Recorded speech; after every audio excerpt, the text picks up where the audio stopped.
Welcome back. In this video, I'm going to show you how the block builder works, the engine behind every automated trading strategy in Arrow Algo. Even if you're using Artemis to generate your strategies, you'll still find this incredibly helpful, because the block builder is where you can see exactly how your strategy works, make adjustments, fix issues, and customize anything that Artemis creates. The block builder is a visual way to design trading logic.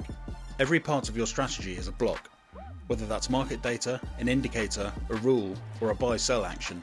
You connect these blocks together to form the logic behind your trading strategy. And once you understand the blocks, you can build absolutely anything you want. Let's start by making a new strategy from scratch. If I go to my scenario screen via the Manage Scenarios button and click on Add Scenario, here I can give it a name and select which account I want to trade on. If you're not sure yet, you can leave the account blank, and if you run the strategy, it will simply run in a demo mode and give you email notifications when it would have bought or sold. The default new screen will show you a few examples of blocks to start with. There's a few buttons up at the top of the screen here. The magnifying glasses will allow you to zoom in and out of the screen, and the arrows will reset the view. The multi-selector button lets you highlight multiple blocks at once, and the Select All button highlights all the blocks in the scenario. Let's do this now to clear the screen. We can right-click on one of the highlighted blocks and click Remove. Now we have a blank screen to start with. The Save button will save your scenario, and the Help button will take you to the block library. To close the scenario, press the X button, but make sure you save first. To create a new block, you can either press the plus button or double-click anywhere in the page. This will open up a search window where you can search for the blocks you want to add. You can also right-click anywhere in the page and click Add Node. There are four main types of block, each with a different purpose. The first one is the data watches. The data watches are the foundation in your strategy. They allow you to monitor and analyze specific markets. When you create a data watcher block, you'll need to specify which exchange you're watching the data from, the asset pair, for example Bitcoin dollar, the time interval in minutes, hours, days, weekly or monthly, and you'll also need to specify which data element we're watching, either the spot or future, high, low, open, close prices, some combination of these, or the volume. You can combine multiple currency pairs and time intervals in a strategy if needed. These blocks provide the essential market data that's needed to inform your trading strategies. Next we have the indicator blocks. There are over 100 indicators in here, from simple moving averages to the more complex calculations. You can incorporate as many of these indicators into your strategy as you want to gain deeper insights into market trends or potentially define entry and exit points. When you're searching for an indicator, you'll need to use the ticker. For example, if I want exponential moving average, then I'll use the ticker EMA. For relative strength index, RSI. Most of them are fairly self-explanatory. And if you want to look up the complete list of indicators and their tickers, you can find these all in the block library.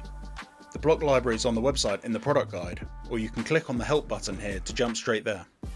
You can also find descriptions and explanatory notes. Next we have the math blocks. The math blocks are what we use to compare and create conditions based on the output from the data watches in the indicator blocks.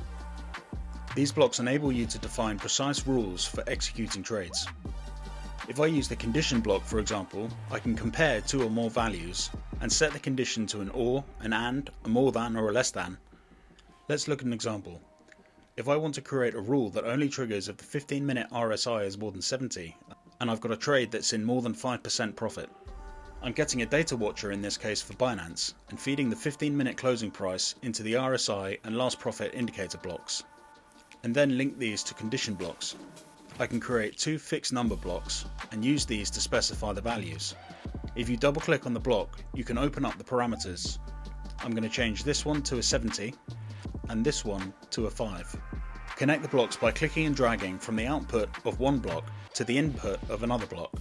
Finally, I'm going to create a third condition block and change this one to an AND rule. So that's the rule set. But what happens now if both these conditions are true?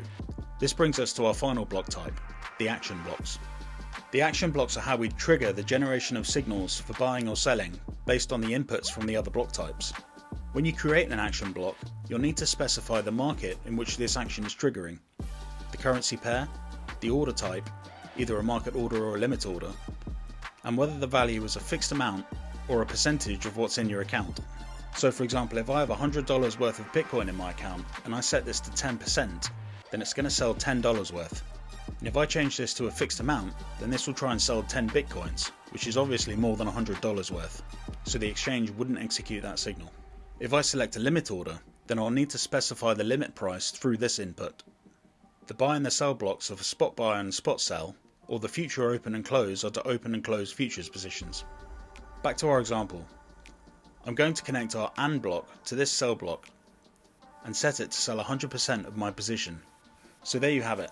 I've built a take profit rule that trades if the 15-minute RSI is more than 70 and we're in a greater than 5% profit from where we bought the position. Finally, we also need to name the block. If you've got multiple buy and sell conditions within the same strategy, then this name is going to appear in the backtest next to the results. So this can help you identify during backtesting which blocks we're triggering. Now that I've built the rule, I might want to arrange the blocks neatly. If I want to group all of these together, I can right click and click Add Group. I can make the group bigger or smaller by clicking and dragging on the corner, and if I move the group, the blocks within it will also move. To change the name or the colour, I can right click inside the group and click on Edit Group. So those are the basics of the block builder. For a deeper dive into some of the block types and some of the combinations you can watch the next video, which is called Advanced Block Building. There I'll run through some of my favourite blocks for building strategies and talk about some of the logic within them. See you there.